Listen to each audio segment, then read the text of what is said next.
What happens when two successful entrepreneurs get together for a drink? They talk shop, of course. So grab your favorite cocktail and sit alongside Scott DeLong and Vince Moiso, two seasoned business leaders that have driven their own companies to success, as they share from their experience and dive deep into the secret sauce that can turn a company around. The CEO Podcast starts now.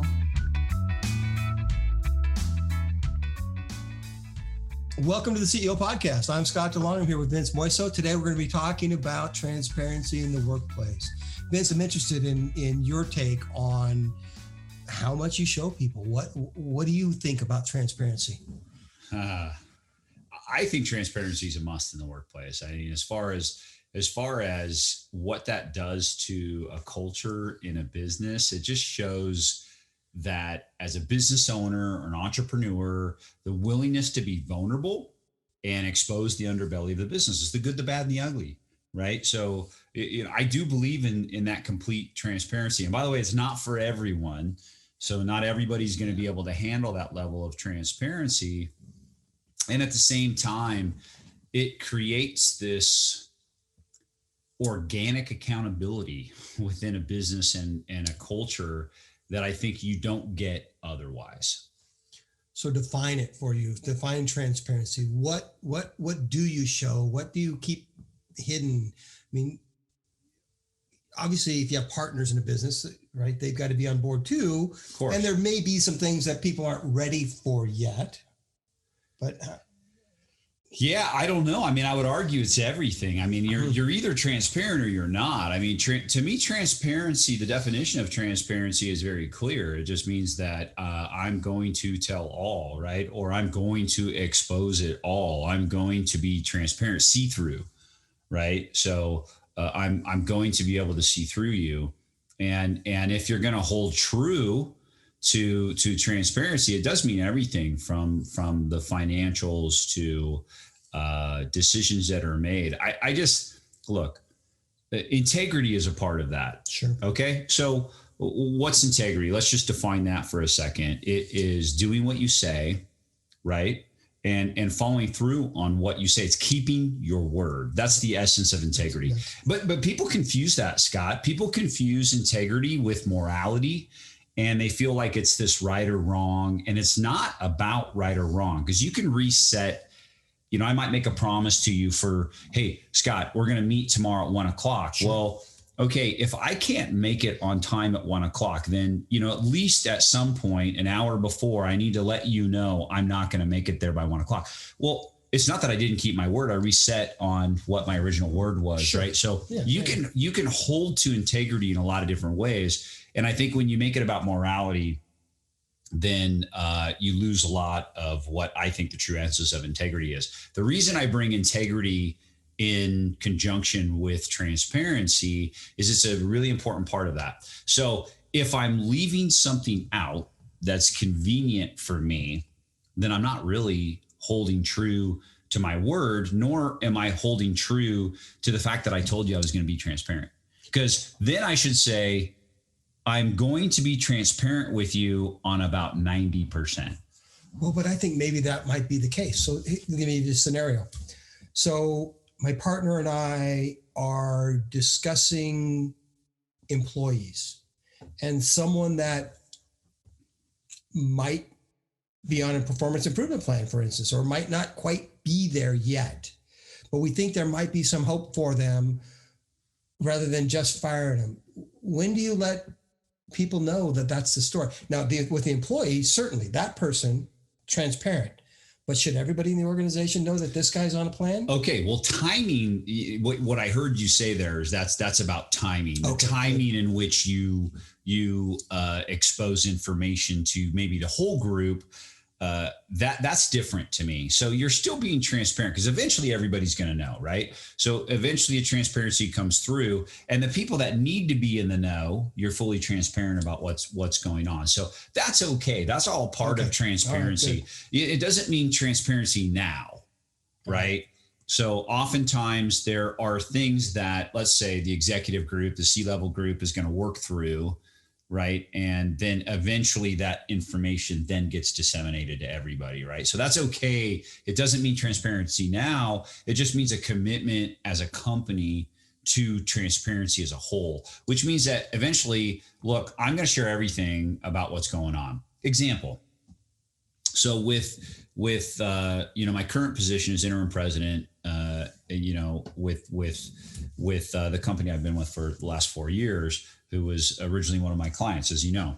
So, and you've done some work for them as well. Right. So we're totally transparent. When we put our one-page plan online, it has everything. It has everything from revenue to cash flow to even our DSO goals, right? So everything's on. Not everybody understands it. Well, that's part of the problem, right? So when I say transparency, if I'm going to get people involved in the financial documents and understand the finances of the company, which I do, I think is important to do as well. I want to make sure that they understand what it is they're looking at, right? Let me just say this. Let me interject though. Is that to me, it's okay. What I've learned from running this transparent culture over the last 4 years, what I've learned is actually okay if they don't fully understand it. All in order for me to keep my integrity within that transparency, this is what we offer. If there's something you don't understand and you need a deeper detail on it, just ask. All you got to do is email me if you want to take some time for me to explain it to you. In some of the things, I'm trying to think of a specific example. So EBITDA is a good example. Yeah. Not everybody understands the acronym EBITDA. Right. And they don't quite understand exactly why you'd have an EBITDA goal. What it means. And what that even means, Sure. right? Sure. And so why is that important to the business? So yes, that was critical to explain to everybody in detail so that everybody in the organization understood it, so that it was a goal that the entire organization could buy into. Well, so I'm going to agree with that. And when I say transparency, what I want them to see is all of those documents that not just suggest net operating profit, EBITDA, which can be completely different, and then the cash flow analysis as well, too. Because when somebody sees that I'm making a ton of money and I'm broke because I've got a growing business and struggling, the lower level employees if they don't understand that, well, that guy's getting rich and where's mine and all of that kind of processes, there's some struggles within that, right? There is fallout. Yeah, there is. And I've experienced that fallout, right? Sure. So you're going to have some inherent organizational change, right? So that organizational structure may not stay in place because it's not for everybody. Transparency is not for everybody. And I understand why a business might choose not to be transparent. However, I can just tell you that the success of this business that I've been a part of for the last 4 years, and certainly any business that I'm a part of, transparency is going to be a big part of it. And I'll tell you that even with the fallout that you get from it, because there's some people that just don't want to be a part, they don't want to know that much. That's okay, because I think you only grow, you only get better as a business as you move on to that. The flip side to what you said, because this is what I heard was, essentially, okay, well, if they don't have a clear understanding between, cash flow and that net operating profit or EBITDA, right, then they might be confused as to whether the business is actually capital rich or not, right? Right. So is their job at risk? I mean, that's what the ground level employees worry about. So I live that security. I live that, by the way. So initially, as we started to really launch and move forward and be totally committed to this level of transparency. By the way, it's one of our values, and we call it Get Real. Okay. And Get Real has integrity, transparency, and authenticity. Those are the three components of what we call Get Real as a value. Now, with that transparency, we understood that not everybody's going to fully understand that. And we had that exact thing happen because we were capital poor because we had too much debt on the books. Right. And our cash flow, not unlike most entrepreneurial companies, most companies, right? That's Just right. the normal Right. is the cash flow wasn't keeping up with the level of interest payments that we had, and certainly the interest expense, and then certainly some of the expenses needed to be scrutinized. And the need for excess inventory as they're growing. And inventory, right? And employees. Inventory is a big issue. Sure. And everything else, all the G&A that we all look at on a regular basis. So yeah, so when there's people, so for example, what you're talking about is you've got the sales department, you've got the marketing department, and then you got finance. Finance is living in that world. So the financial people, they understand the accountants, AR, AP, the controller, everybody, they understand it because that's the world they live in every day. So they know that, look, no one's getting rich off of what we're doing, right? Now, sales and marketing who don't quite understand finance at that what level, they cost us, right? They're looking at that when you get that transparency, and there were a lot of questions. So, my job in running that business and being a leader in that business is to make sure that they understand it at every turn. And so transparency isn't just about, oh, hey, by the way, here's the information about the business. It's great. I've got to spend that extra time coaching the team to make sure that they get details enough such that they're satisfied with understanding the information that we're giving them. Sure. Not just what, but why. Right. Right. So the why behind that, why is this important to know this? Yeah. And how does that matter within a business, whether we're a stable business, whether we're a growing business, whether we're one that's in trouble from time to time. And I've had a client in the past that experienced negativity or a lot of people jumping ship when they were trying to be transparent. Yeah. And they saw, and in their transparency, they're showing negative financials, right? And people take a look at it and say, oh, my job's not secure. And the resumes start hitting the street. Yeah. That happens. That's a real thing.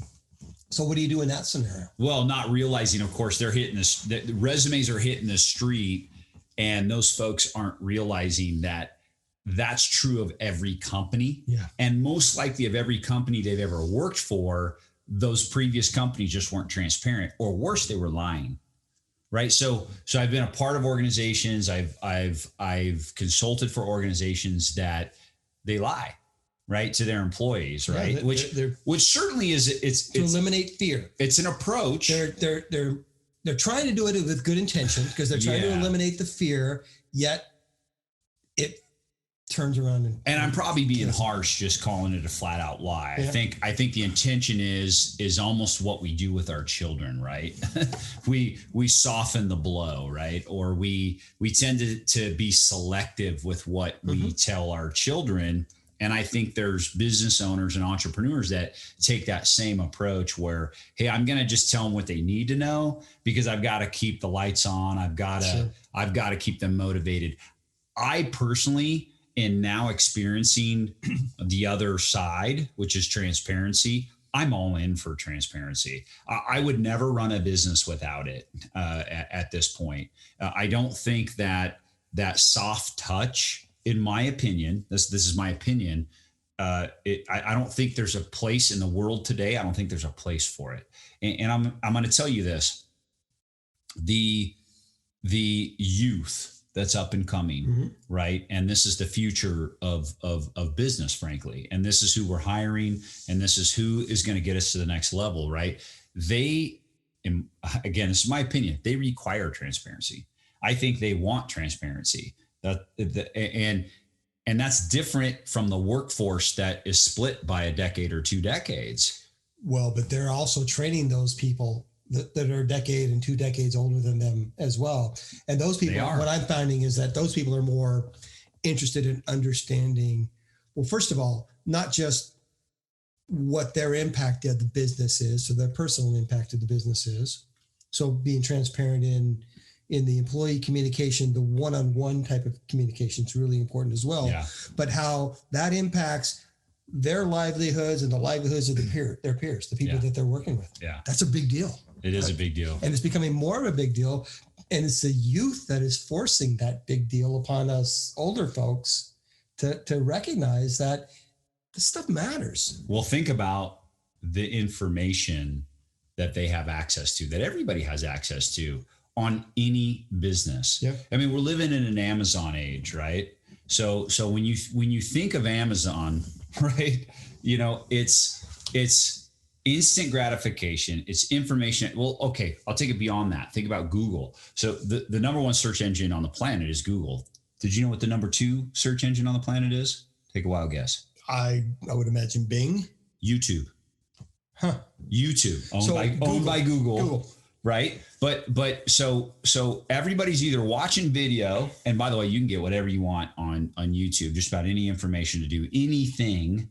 Right? I learned how to podcast on YouTube. Yeah. So point is this: the access to information has never been quicker than it is today. Right. So the demand for transparency is only growing. I think if you're not, I'm going to go out on this limb. I'm going to say this: if you're not on that boat has sailed. I mean, really, the demand for transparency is already here. And if you're not getting on board that ship, I think you're going to be late to the game. That's my opinion. My question for you is, are you on board with that, or are you not on board with that? Well, really simple for me. It's on board with it. So I've got another client that has struggled with delivery times, right? And you probably experienced that in the manufacturing business where make commitments and can't make them because of whatever things happen, right? Yeah. And this client in particular flat out told me, we cannot be honest with these people. We have to not tell them the truth and make it okay. Well, I can't work with them. I'm so much into transparency. I can't work with them anymore because of that. So I think that people can handle information. They can handle the truth. They can handle the truth.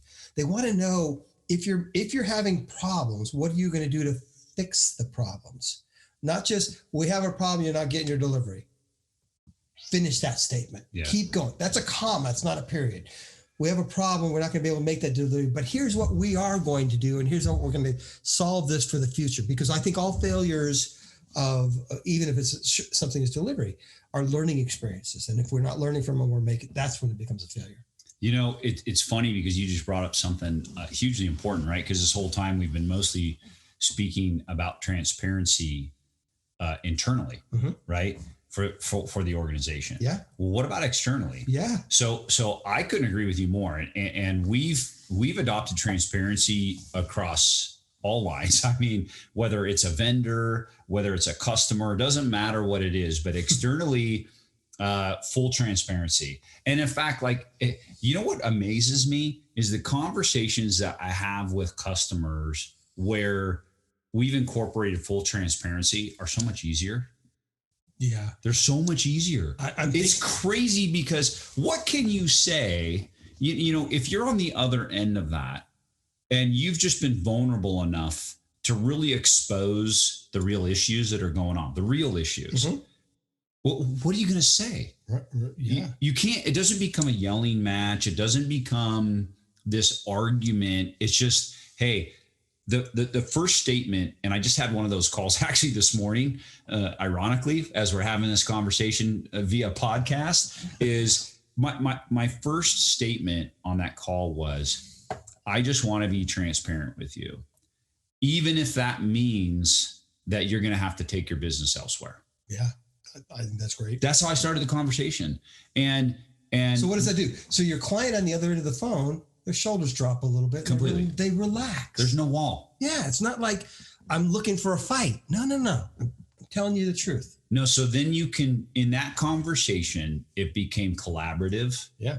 Not argumentative, how can not I help confrontational. You fix this is what it was great. Yeah. Let's talk through what you can do versus what you can't do.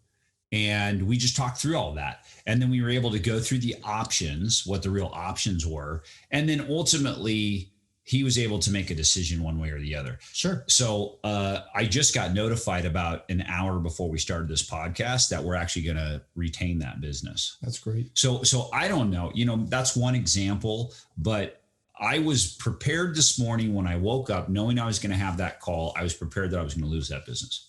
Well, I've had just the opposite happen too. And it does, right? So we had a client in It was actually with that same company I was talking about. And I said, no, I'll handle this. I'll call the client and I'll talk to him. The guy ended up hanging up on me and then badmouthed me to the sales guy and that sort of thing.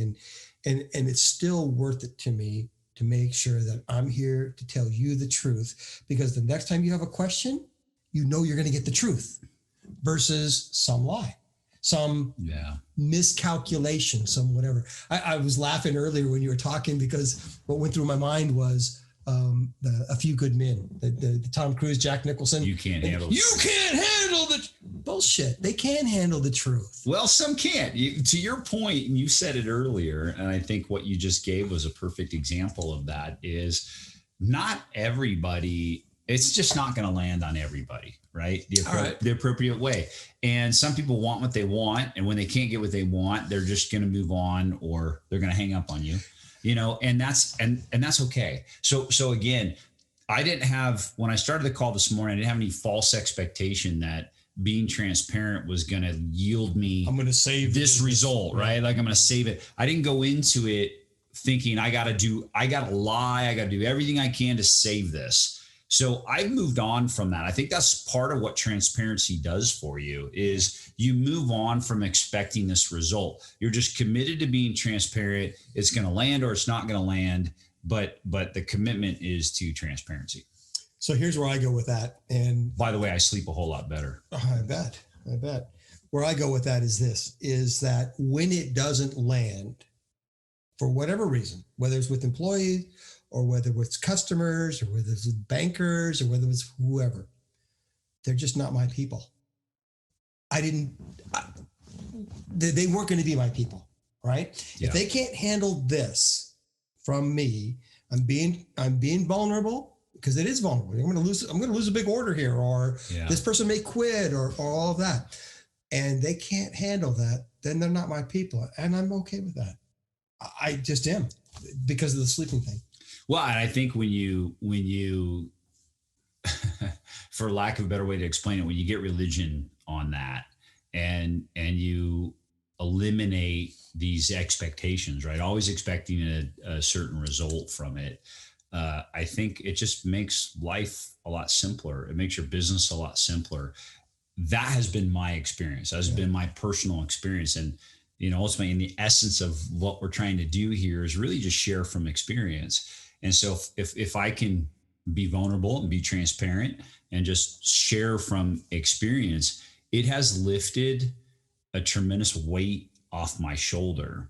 I get to be one person all the time, just me. We get to be one business. I'm going to literally walk up to you and you're going to know everything about it.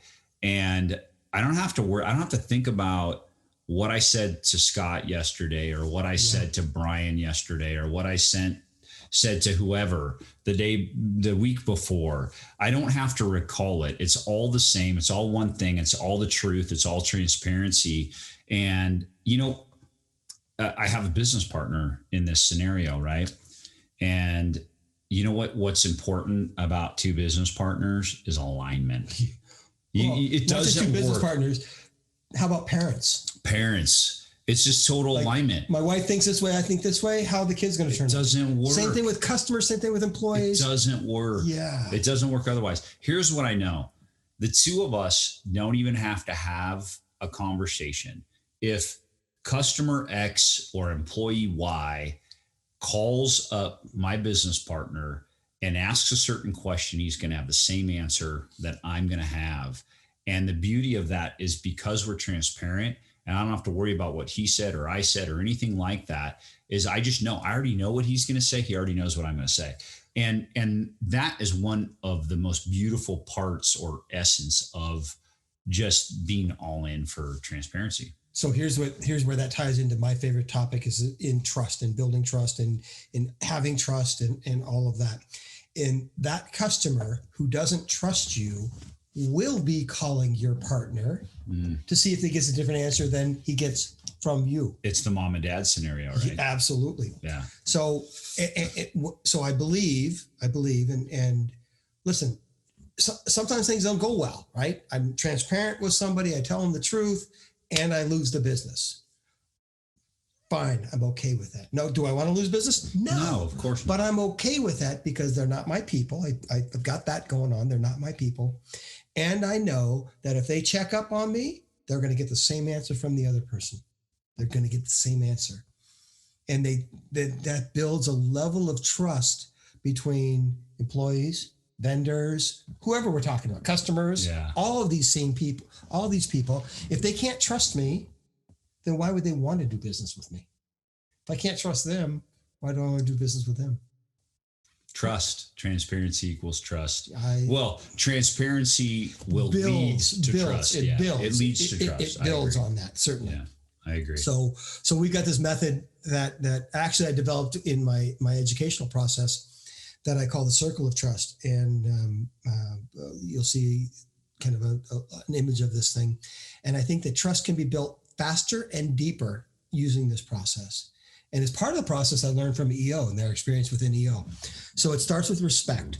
And the respect that we're talking about from human dignity respect, not the respect that, I know that you're going to deliver and you're awesome and you're this and that, but just human dignity. What do we have in common? And can we start there?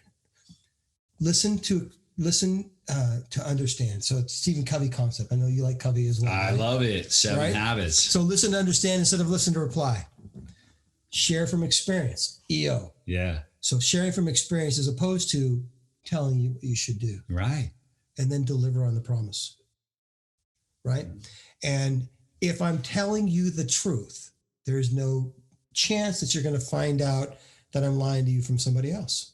It's just the way it works. Yeah. So that's the delivering the promise piece. So that process ends up building trust. Transparency leads to trust. Doesn't mean trust, but it leads to it. Well, it's the foundation for integrity. We started the conversation, which I was relating integrity to transparency as a part of it. It's an integral part of it. And I think everything you just talked about is just the essence of keeping your word.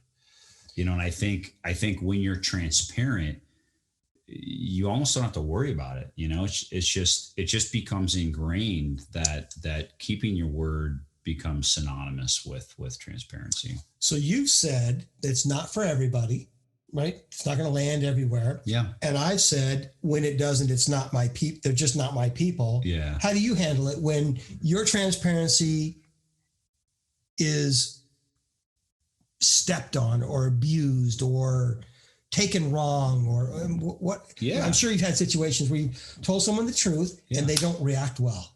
Well, it's a great question and a relevant question in the sense that if you heard what I said, earlier, it's just that, I've let go completely of any false expectations, right? So I don't expect that it's going to land or not land. It either is or it isn't. And so it is what it is, right? I say that often. It just is what it is. Right. And so I'm committed to transparency, whether it lands on you or not. That's not in my control. I can only control myself. I'm clear. Yeah. I'm clear on that. Right. So either you're going to get it or you're not going to get it. And I feel the same way. Then, and if you don't get it and you don't want to get it, then my business is not for you. You're not my peeps. Yeah. You're just not. Yeah. And that's okay. No judgment whatsoever. But okay, great. You're not for everybody. You're not a fit. Yeah. You're not a fit for my culture. Okay. You're not a fit for my business. And you're certainly not a fit as a client. And I have let clients go. I think early on in starting my coaching and consulting practice, I took on a few clients that today I would not take on. I just let one go yesterday, actually. And it's hard to do because people want to pay you for your thing, right? Yeah, and you want to deliver your thing. Yeah. But if they're not going to receive your thing, then they're not for me. They're not my people. Yeah. You said something earlier about expectations. Oh, well, let me interject that because I just came up with a thought too to really answer your question. And I feel like maybe I didn't totally answer your question, but I also mentioned earlier, transparency creates this organic accountability at the same time. And so when you make this promise of transparency and it's a value in your business and you constantly drive the values of your business, one of which I mentioned is get real, right? And we constantly drive that, right? And when that's ingrained in your culture, then you're going to get accountability from all sides. I don't need to be the one to call somebody out. What happens when you don't? They're going to call each other out. What happens when you don't, though? When I don't call somebody out? No, not when you don't call someone out. When you're not getting the transparency back from the people that you're providing. That's what I'm saying is that I don't even have to be the one to call them out because others will call them out. Now, if it's a one-on-one situation, it's an easy conversation because I can simply say, are you really getting real with me there? You know, is that the essence of what our value is of the business? I mean, because everybody around here is transparent. So am I getting full transparency back? So this is a reciprocal relationship. The expectation is that everybody is transparent. It's not just a one-way street. Yeah. So that's great. And here's one of the positive benefits of making sure that everybody is. I have had to fire less people. So you've had some employees, employees that might not be telling you the truth, right? Not being as fully transparent as I am with them.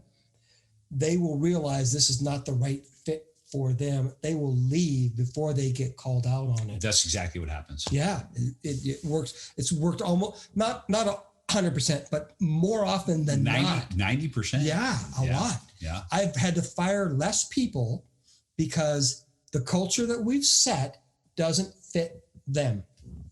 And that's fine.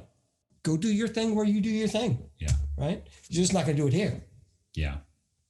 Well, we'd love to hear your questions, your comments. How do you feel about transparency? Is your business transparent? Is the business you're working in transparent with you? Are you transparent back? Is that a value that the business has? I'd love to just hear any comments, any feedback in both directions. You know, maybe you feel that transparency isn't for you. Maybe transparency doesn't have a place in the workplace. We'd like to hear all of that feedback from you. Scott, before we finish up here, now I'm big on our local beers, you know, and we've got some local breweries that the two of us These are gone though. But what we just had was very tasty and was far from a local brewery, yet it had a similar taste to a beer that we both like. So there's a beer that we like, comes from Artifacts, which is in San Clemente. And listen, this isn't promotional stuff. We're not getting paid for this. We like beer, right? So this Artifacts company has one that calls Orange You Different. It's an IPA that has like an orange tint to it. So I happened to be at a store the other day and I found something from the Kona Brewing Company that's called Starfruit Orange IPA. And it's mass produced. It's not a craft brew, but damn, it was pretty good. Pretty dang good. I've never had it before. Yeah.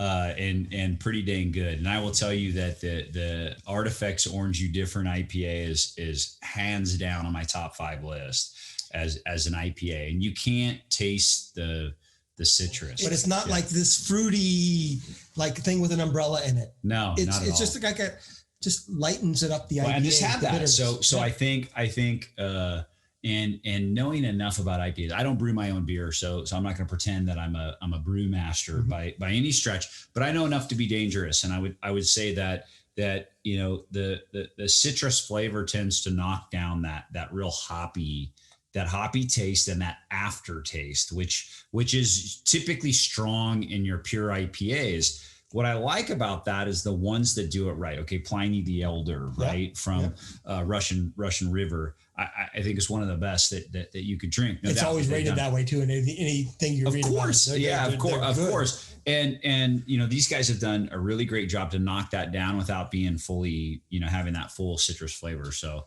I call it take the edge off. So IPAs have that hoppy bitterness that like I like it, and this just takes the edge off. Yeah, it's kind of cool.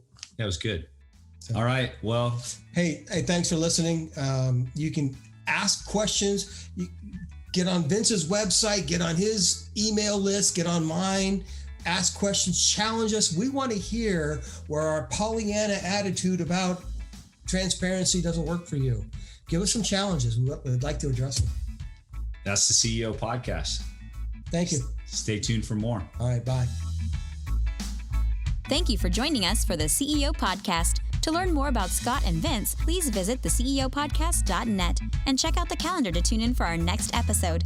While on the site, you can also listen to past episodes, access additional content created for our listeners, and if you would like to dive deeper into any topic, there is an option to schedule some time with Scott or Vince. Thanks for listening.